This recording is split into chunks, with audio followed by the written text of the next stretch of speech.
Olá pessoal, meu nome é Nelson e eu sou responsável técnico pela empresa Metrópole Soluções Técnicas. E esse é o primeiro vídeo de uma série que eu vou fazer, mostrando como é feito o serviço de recuperação estrutural. Como é um vídeo mais assistido aqui no canal e ele já tem bastante tempo, então o pessoal vinha me pedindo para fazer uma atualização, para mostrar se ainda o serviço continua sendo feito da mesma forma. E é lógico que com o passar do tempo, algumas coisas foram mudando. Então eu resolvi fazer esse vídeo, mas eu vou dividir ele em partes, porque assim eu posso dar mais detalhes de cada etapa sobre como é feito esse tipo de serviço. Então, bora pro vídeo. Bom, aqui nós vamos começar efetivamente a vistoria. E aí eu vou chamando a atenção para vocês dos pontos que são mais importantes a serem observados nesse momento, Que nesse primeiro momento a gente estava indo lá para fazer o orçamento. Então, os levantamentos que são importantes, porque muita gente tem essa dúvida, Como é que faz esse levantamento, o que é mais importante que seja visto durante a vistoria, para você não errar na cotação, principalmente no que diz respeito ao material.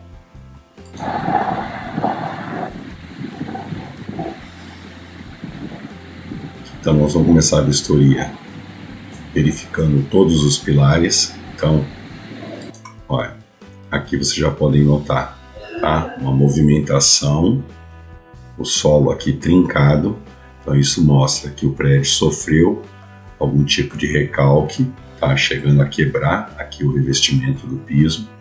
Os pilares também com bastante fissuras, tem também claramente marcas de recuperações anteriores que foram feitas de forma paliativa, aquele tipo de recuperação que a gente já comentou várias vezes, O pessoal simplesmente tira ali o concreto que está desagregado, faz alguma limpeza, aplica alguma coisinha, às vezes um arcão só na ferragem, às vezes nem isso, mas o pior é que faz a recuperação utilizando massa comum. Então você remove o concreto e, em vez de repor com alguma coisa que seria mais resistente do que o concreto, já que uma vez que ele não aguentou, não suportou, tanto que ele rompeu, então você deveria usar um produto mais forte, com maior resistência.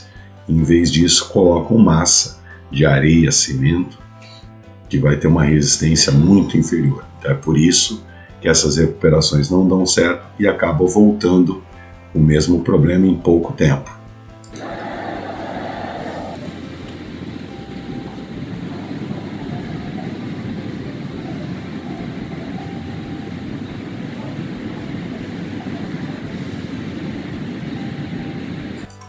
Aqui um ponto já bem claro aqui, Você vê que está faltando já parte das armaduras. As armaduras que continuam aqui, elas já estão com uma perda de seção bem grande.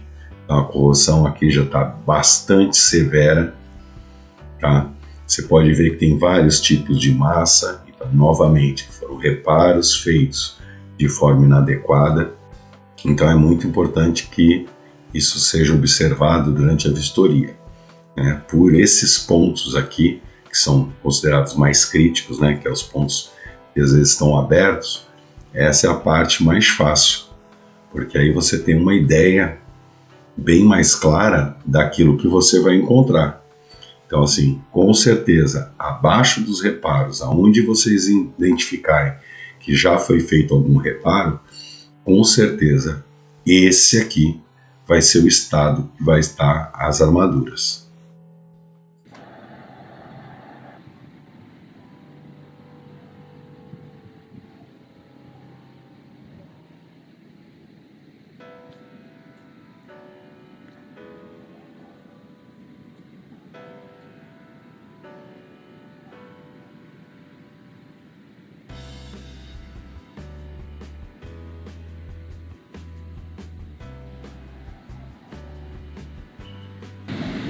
Olha a quantidade de fissuras que tem.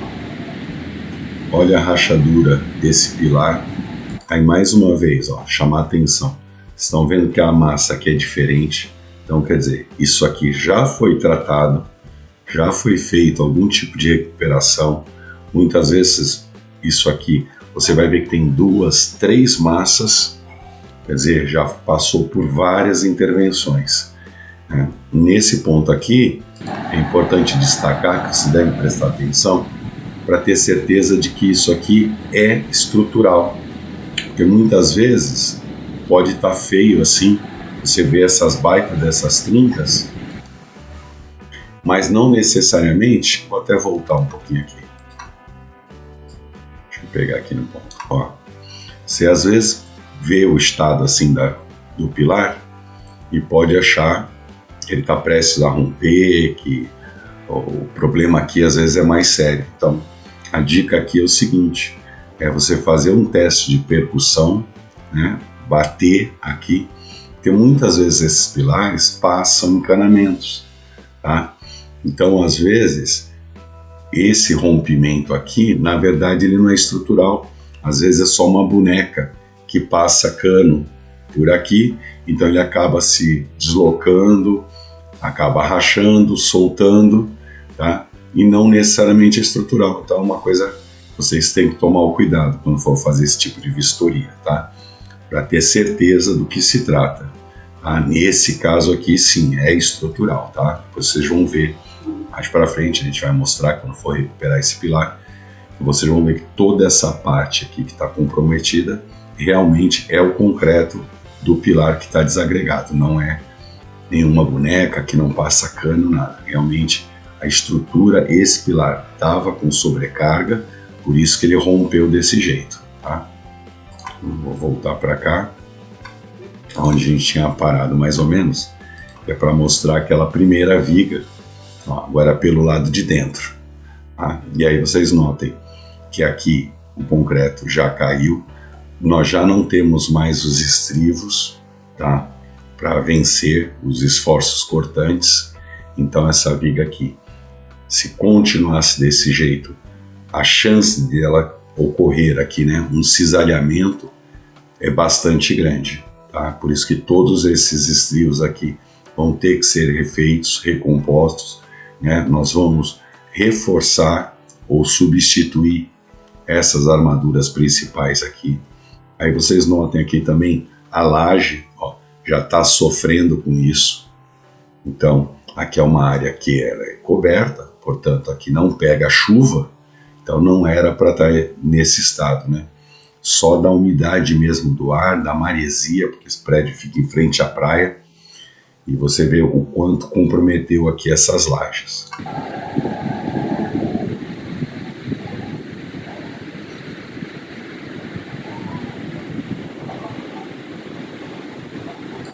Ó, mais uma vez, olha a quantidade de reparos, tá? Você vê que aqui tem um tipo de massa, então isso aqui já foi reparado uma vez. Aqui você tem uma outra recuperação que foi feita anterior. Você tem aqui, ó, isso é muito característico, né? Como não é feito o tratamento adequado das armaduras, elas voltam a oxidar, a ferrugem volta a expandir esse aço e aí acaba rompendo essa camada que seria de cobertura. A laje, da mesma forma, olha aqui, vários pontos. Então, tudo isso são indicativos de que não só essa estrutura já está sofrendo, né, com esse problema estrutural há bastante tempo, como também já foram feitos vários reparos. E aí é interessante notar, porque quando acontece isso, você vai ter que levar em consideração na hora do teu cálculo, para formar o teu preço para dar um serviço desse tipo, que todos esses pontos, ainda que eles aparentemente estejam bons, né, que nem aqui foi feito, estourou, então é óbvio que você vai ter que refazer isso. Só que para o teu serviço ter qualidade e você poder dar uma garantia de forma que você fique tranquilo, o que acontece? Nesses pontos que foram tratados, ainda que eles estejam aparentemente bons, vai ter que ser removido. Então aqui a massa ainda não estourou, tá? Mas você não sabe, não tem como você saber se nesse ponto aqui o tratamento que foi feito de forma adequada, utilizando os materiais corretos. Então você vai ser obrigado a abrir e fazer o tratamento correto, porque depois você não vai ter como oferecer uma garantia para o teu cliente, aí amanhã depois isso aqui estoura. Então é muito comum, eu recebo muito essa reclamação. O pessoal fala, o pessoal deu garantia, mas dá garantia sobre aquilo que fez. Entendeu? No meu ponto de vista, isso é errado. Você tem que dar a garantia como um todo. Se eu sou contratado para fazer uma recuperação num prédio como esse, eu tenho que dar garantia de 3, 4, 5 anos, seja lá que for determinado, que for decidido, né, entre as partes aí, entre o prédio, o que eles querem fazer. Mas quando você vai dar essa garantia, é na estrutura como um todo.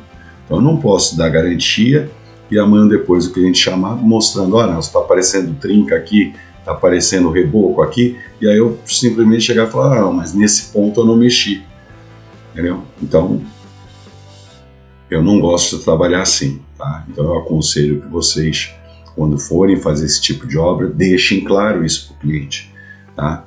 Vai ter um custo maior por causa disso, né? Porque você vai estar dando uma garantia como um todo. Agora, lógico, se o cliente muitas vezes não está disposto a gastar tanto dinheiro e ele aceitar, e você deixar isso claro, principalmente em contrato, tá? Que você vai fazer os pontos apenas que estiverem realmente abertos, danificados, e que você não vai mexer com reparos anteriores, e a tua garantia vai ser só sobre aquele serviço que você prestou, tá? Então aí também vai ter que ter um cuidado na hora desse acompanhamento para que fique bem registrado isso. Então até nisso é complicado, mas existe a possibilidade de ser feito dessa forma. Eu não gosto de trabalhar assim, tá? Mas há uma possibilidade. Se o cliente falar, não, o que tiver bom, o que foi feito antes e que não apresentar, né, nenhum problema naquele momento da vistoria, naquele momento da contratação, se ele optar por que você não mexa, tudo bem, tá? Mas não é o ideal.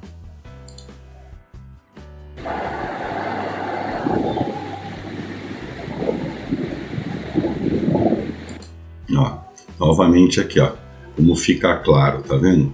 Já foi até feito o trabalho aqui, você vê que essa massa aqui, ó, do canto, ela é bem mais nova, né? Mas é o que eu falo, faz a massa, uma massa simples, mas não tratou a armadura, ó, tá? A armadura tá, você vê que tem até alguns pontos aqui onde aplicaram realmente um zarcão, e o pessoal costuma muito me perguntar isso, né? Ah, pode fazer o tratamento com o zarcão? Então, deixando claro, zarcão, ele funciona, ele é muito bom quando o aço é novo.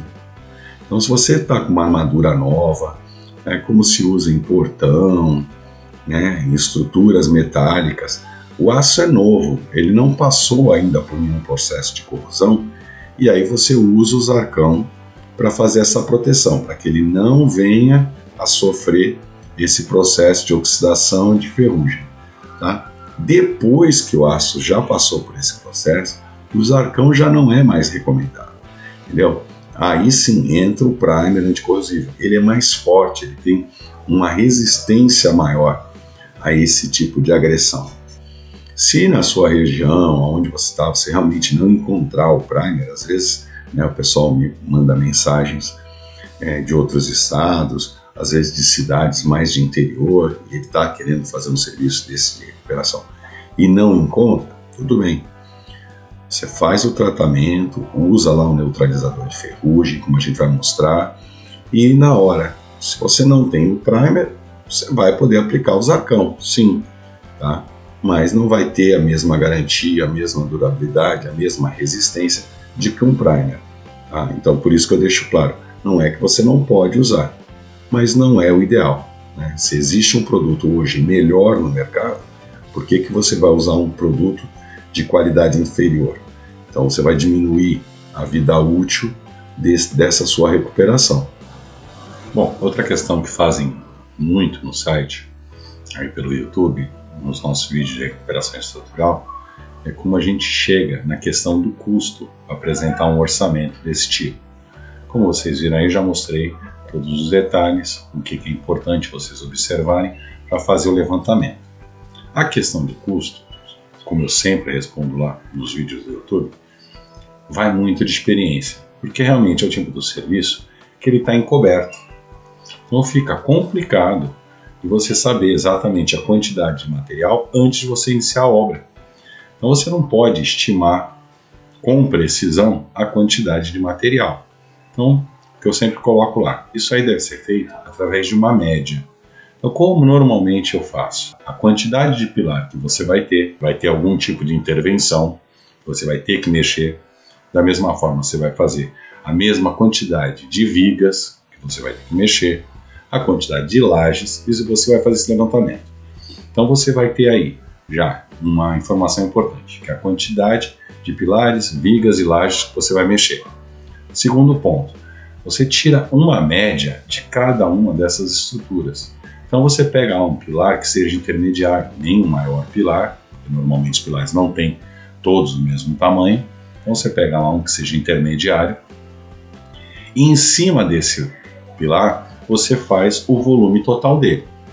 Tendo esse volume total de um pilar, o que você vai fazer? Bom, pelo que você analisou, pelo que você viu, você vai ter que tirar quanto? 10%, 20%, não, o pilar está muito ruim, então vai mais do que 30% ou 40% do pilar, nunca vai passar disso, até porque se passar mais do que 30%, o ideal não é a recuperação, é o encamisamento, isso já é outra história, mas a gente está falando aqui de recuperação. Então, para você fazer essa recuperação, é 30% do pilar, então você vai encontrar 30% do valor, do volume desse pilar, e em cima disso você faz a cotação de material. Então você vai conseguir chegar num valor aproximado de quanto material você vai gastar.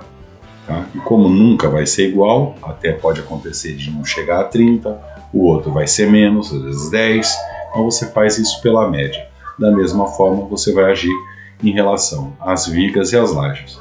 Tá? Eu espero que tenha sido claro aí. Porque, como eu disse, realmente não é uma questão simples de cálculo. Né? Nessa hora de fazer a cotação, o que vale muito é a experiência nesse tipo de serviço.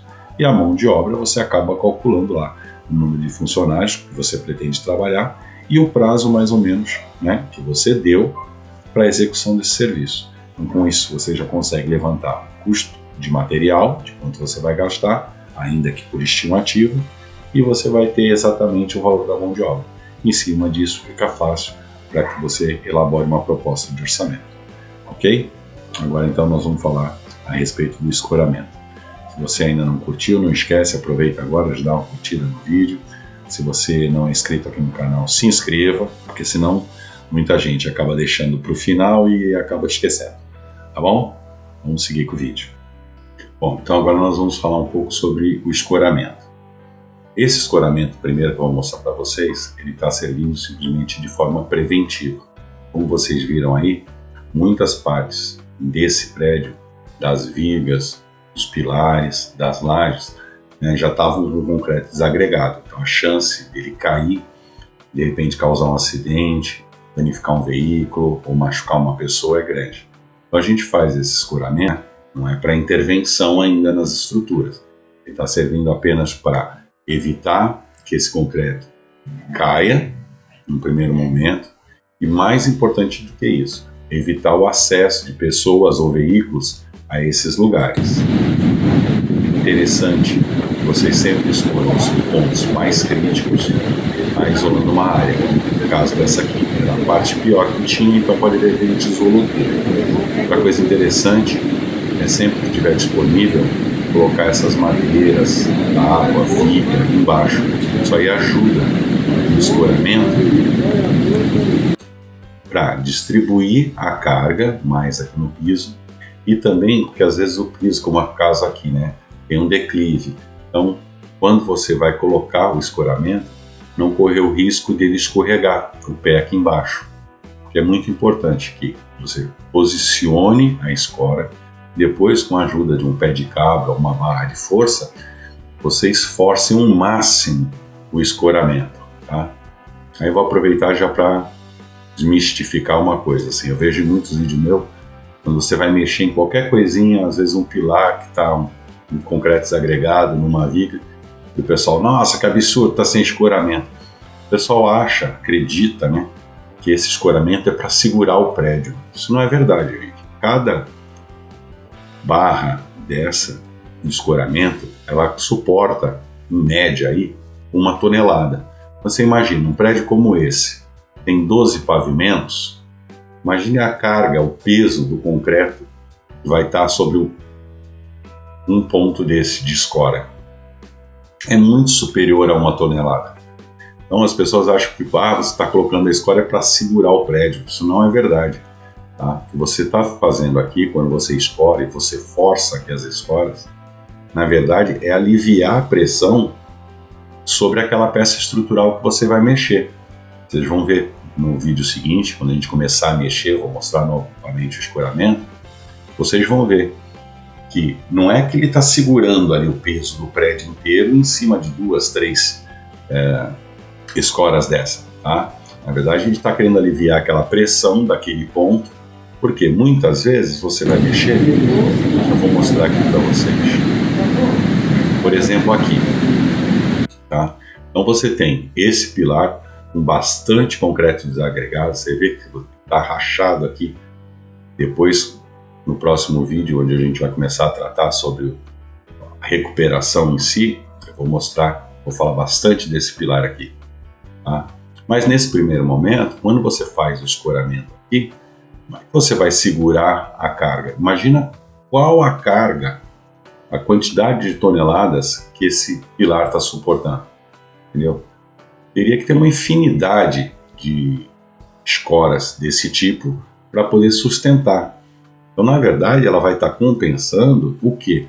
Quando você remover esse concreto todo desagregado, é lógico que você enfraquece o pilar. Então, para isso que se usa escoramento, para compensar essa retirada de concreto até que você faça a recuperação, que o novo material, no caso grout, ou argamassa de recuperação estrutural, ou em alguns casos até o próprio concreto, ele tenha tempo de cura. E durante esse tempo de cura, ele não sofra um esforço desnecessário.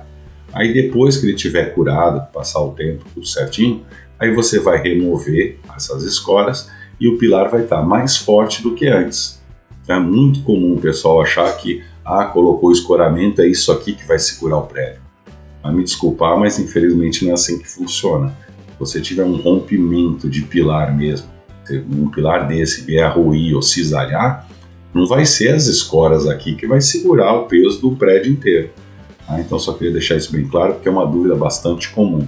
Então, nesse primeiro momento, esse escoramento serve para isso.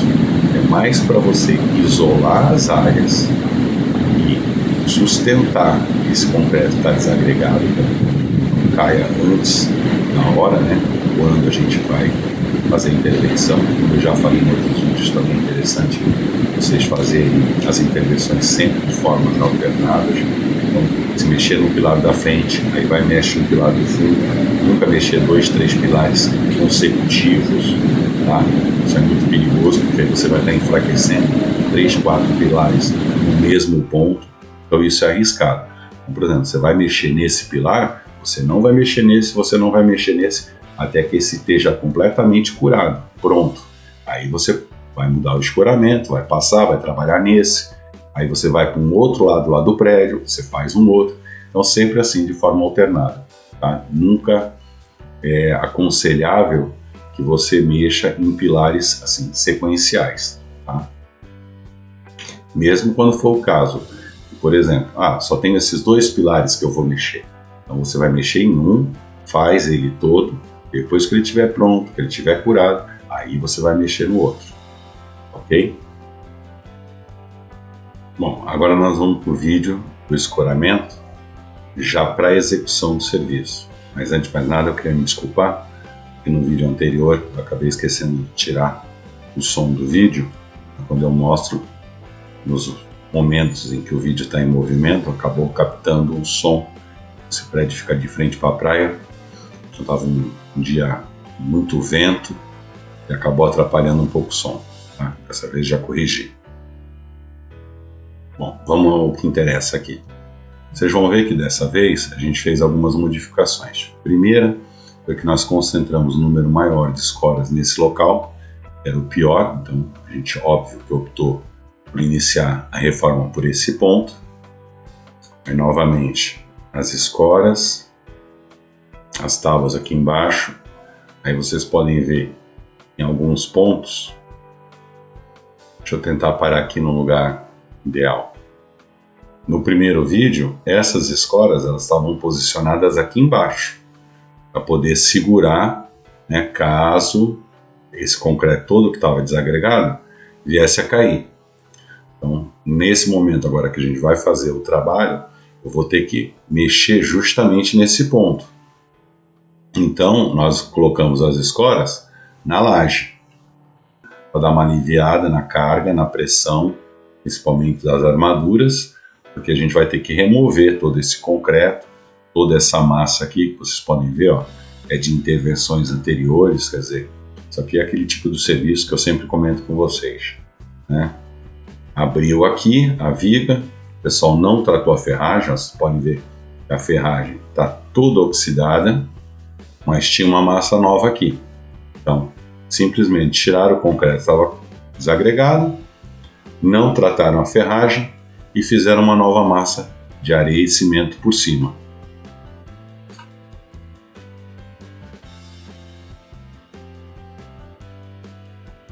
Aqui vocês podem ver que a gente já tinha começado a tirar o concreto. Isso aqui é interessante. Vou voltar aqui. Ó.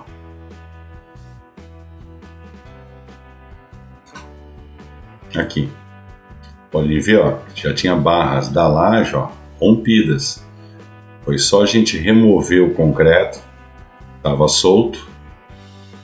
Podem ver que não tinha espaçador.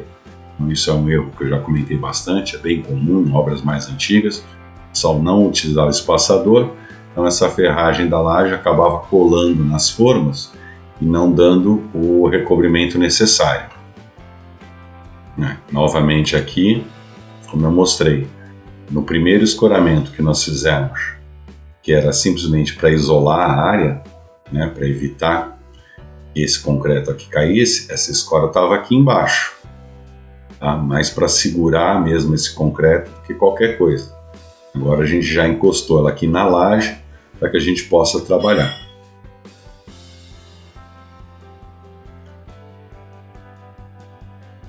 Então, como vocês podem ver aí, aqui um ponto de detalhe interessante também. Essa viga, ela estava muito ruim, realmente estava muito ruim. Então o que a gente resolveu fazer?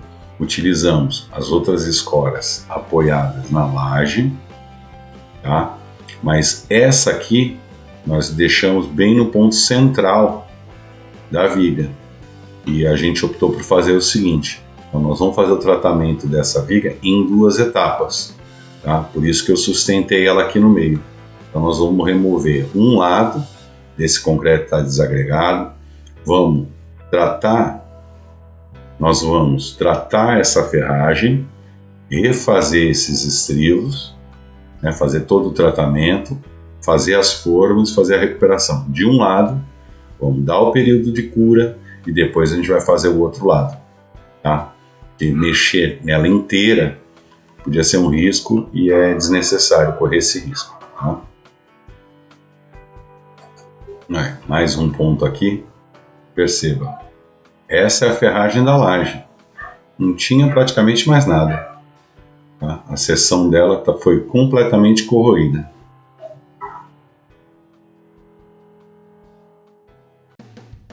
Bom, com isso a gente encerra essa parte. Então mostrei para vocês ao longo desse vídeo, no primeiro momento, como se faz a vistoria, quais são os pontos mais críticos que vocês devem analisar, como fazer um cálculo do material para eventual cotação, né? Então, como calcular o material, como a gente faz para calcular a questão da mão de obra, para você ter o custo, poder fazer, apresentar um orçamento, cobrar um serviço desse tipo. E agora, para finalizar, a questão do escoramento. Eu espero que vocês tenham gostado do vídeo. Se ainda não curtiu, curta, compartilhe, que é para o YouTube entregar esse vídeo para mais pessoas. Se vocês ainda não são inscritos no canal, se inscrevam. E se tiver alguma dúvida, já deixa aí abaixo nos comentários, que a gente vai responder rapidinho, ok? Um abraço a todos, até o próximo vídeo.